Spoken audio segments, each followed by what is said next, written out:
สปป.ลาวขอแสดงความเป็นห่วงอย่างยิ่งเกี่ยวกับสภาพการในปัจจุบันที่กำลังเกิดขึ้นอยู่เวเนซุเอลาสปป.ลาวเรียกร้องให้ทุกฝ่ายที่เกี่ยวข้องยึดมั่นอย่างเข้มงวดต่อกฎหมายสากลและกฎบัตรสหประชาชาติรวมทั้งหลักการเคารพอำนาจอธิปไตยแห่งชาติและหลีกเลี่ยงการนำใช้กำลังหรือใช้กำลังข่มขู่ในการพัวพันสากล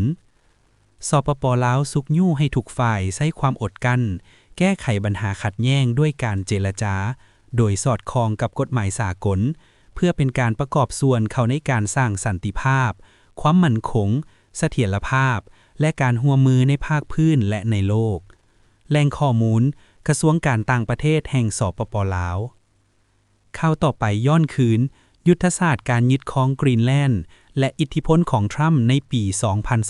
2026 หลังจากการเข้าควบคุมเวเนซุเอลาแล้วการยึดครองกรีนแลนด์อาจบ่แม่นเรื่องยากสำหรับฐานทรัมป์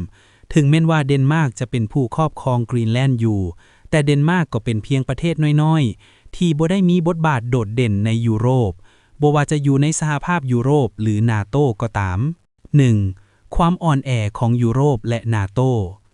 ทุกคนต่างรู้ดีว่ายุโรปและนาโตอยู่รอดได้ก็ย้อนสหรัฐอเมริกาหากสหรัฐอเมริกาถอดปลั๊กหรือหยุดการสนับสนุนทั้ง EU เงินยูโรและนาโตก็อาจจะล่มละลายได้การที่ทรัมป์ทรงสัญญาณว่าจะปล่อยให้ยุโรปเบิงแยงยูเครนด้วยตัวเองนั้นเท่ากับว่ากำลังยู่ให้ยุโรปไปสู่ภาวะที่ลำบากอย่างนักในขณะที่เศรษฐกิจก็กำลังจะพังทลาย 2. ความขัดแย้งภายในนาโตมาตรา 5มันคือกับเรื่องตลกหากทรัมป์ส่งกองทัพไปยึดกรีนแลนด์คือกับที่เฮ็ดกับเวเนซุเอลาหากเดนมาร์กเรียกร้องให้สมาชิกนาโตช่วยเหลือตามมาตรา 5แต่ในเมื่อสหรัฐเองก็เป็นสมาชิกและเป็นอ้ายใหญ่ที่แบกรับงบประมาณทหารถึง 70% ของนาโตมันจะกลายเป็นว่านาโตจะฮบกับนาโตเองแม่นหรือบ่ 3. ความเป็นจริงทางภูมิศาสตร์การเมืองในความเป็นจริงแล้วเมื่อทรัมป์ยึดกรีนแลนด์ได้แล้วเดนมาร์กก็คงเฮ็ดได้เพียงแต่ส่งเสียงประท้วงประเทศอื่นๆในยุโรปก็อาจจะออกมากล่าวประณามว่าเป็นสิ่งที่บ่ถูกต้องแต่สุดท้ายทุกอย่างก็จะจบลงแบบนั้นเพราะทรัมป์ได้ครอบครองกรีนแลนด์ไปเรียบร้อยแล้ว 4. เป้าหมายด้านทรัพยากรและความมั่นคงทรัมป์ต้องการกรีนแลนด์เพื่อ 1. ฟื้นฟูเศรษฐกิจนำใช้ทรัพยากรมาแก้ไขปัญหาหนี้สินของสหรัฐ 2. ขยายอิทธิพลมีแผนจะยึดครองปานามาบุกคิวบาและโคลอมเบียโดยอ้างว่าโลกตะวันตกแมนเขตอิทธิพลของสหรัฐทั้งหมด 3. ประตูสู่อาร์กติกเพื่อช่วยซิงทรัพยากรในขั้วโลกเหนือแข่งกับทานปูตินที่ปัจจุบันครอบครองพื้นที่อาร์กติกไปแล้วกว่า 40% ในขณะที่รักษาการประธานาธิบดีเวเนซุเอลากล่าวถ้อยความต่อท่านโดนัลด์ทรัมป์และเซิร์นอเมริกากำหนดวาระการร่วมมือวันที่ 4 มังกรนี้ท่านนางเดลซีโรดริเกสรักษาการประธานาธิบดีเวเนซุเอลาได้กล่าวผ่านสื่อสังคมออนไลน์ว่าพวกข้าพเจ้าเห็นว่าการซุกยู่การพัวพันสากลที่ดุลเดียงและเคารพซึ่งกันและกันระหว่างอเมริกากับเวเนซุเอลารวมถึงเวเนซุเอลากับบรรดาประเทศอยู่ในภาคพื้นบนพื้นฐานความเสมอภาพด้านอธิปไตยและการบ่แทรกแซงเวียกงานภายในของกันและกันแม่นเวียกงานหีบด่วนที่สุดในปัจจุบันพร้อมนี้ท่านได้กล่าวต่อท่านโดนัลด์ทรัมป์ประธานาธิบดีอเมริกาว่าประชาชนและภาคพื้นของพวกข้าพเจ้าสมควรได้รับสันติภาพและการสนทนาแต่บ่แม่นสงครามท่านนางเดลซีโรดริเกสกล่าวตื่มว่า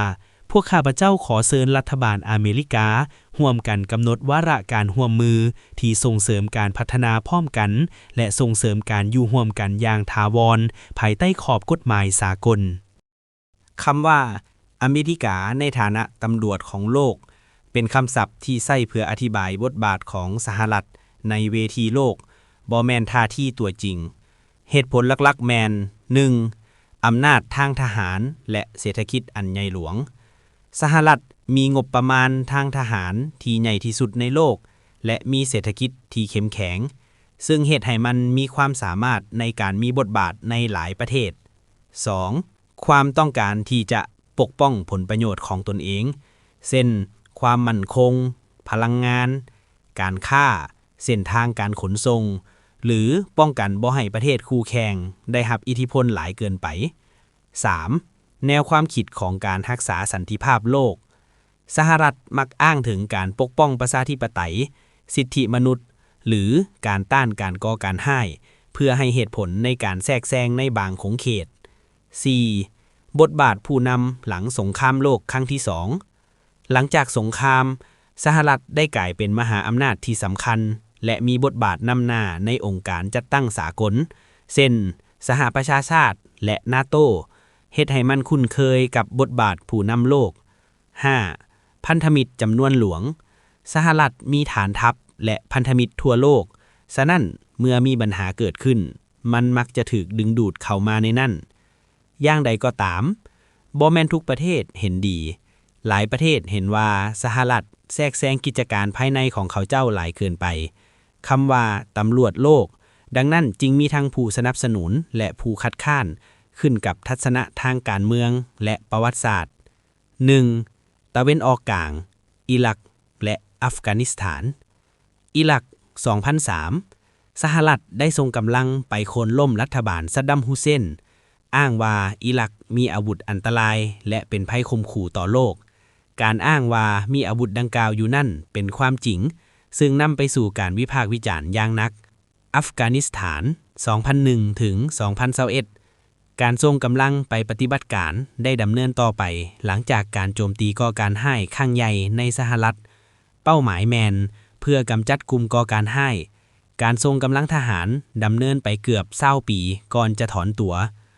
ผู้ที่เห็นดีเห็นว่ามันเป็นการปกป้องโลกจากภัยข่มขู่ผู้ที่บ่เห็นดีเห็นว่ามันเป็นการแทรกแซงในประเทศอื่นๆ 2. ยูเครนเทียบกับรัสเซียสหรัฐบ่ได้ส่งทหารโดยตรงแต่ว่าส่งอาวุธให้การสนับสนุนทางด้านการเงินกดดันรัสเซียด้วยมาตรการทางเศรษฐกิจและอ้างว่าปกป้องอธิปไตยของบรรดาประเทศขนาดน้อยกว่าผู้สนับสนุน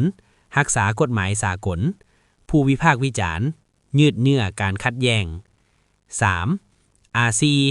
จีนและทะเลจีนใต้สหรัฐส่งเรือรบและดำเนินการฝึกซ้อมทางทหารกับพันธมิตรอ้างว่าเสรีภาพในการเดินเรือเพื่อลดพรอิทธิพลของจีนในภาคพื้นบางประเทศขนาดน้อยรู้สึกปลอดภัยบางประเทศกังวลเกี่ยวกับการกลายเป็นสนามรบสำหรับมหาอำนาจ 4. เป็นหยังประเทศอื่นๆจึงอนุญาตให้อเมริกาแทรกแซงพวกเขาต้องการการปกป้องทางทหารพวกเขาย่านประเทศที่ใหญ่กว่าพวกเขาได้รับผลประโยชน์ทางเศรษฐกิจหรือการเมืองอย่างใดก็ตามหลายประเทศบ่พอใจและเห็นว่ามันเป็นอเมริกาเลือกที่จะช่วยเหลือเพียงแต่บอนที่มันได้รับผลประโยชน์เท่านั้นสรุปแล้วอเมริกาบ่แม่นตำรวจโลกอย่างเป็นทางการแต่ว่าย้อนว่ามันมีอำนาจทรัพยากรและอิทธิพลมันมักจะมีส่วนร่วมในปัญหาทั่วโลกผลได้รับมีทั้งดีและบ่ดีขึ้นกับทัศนะ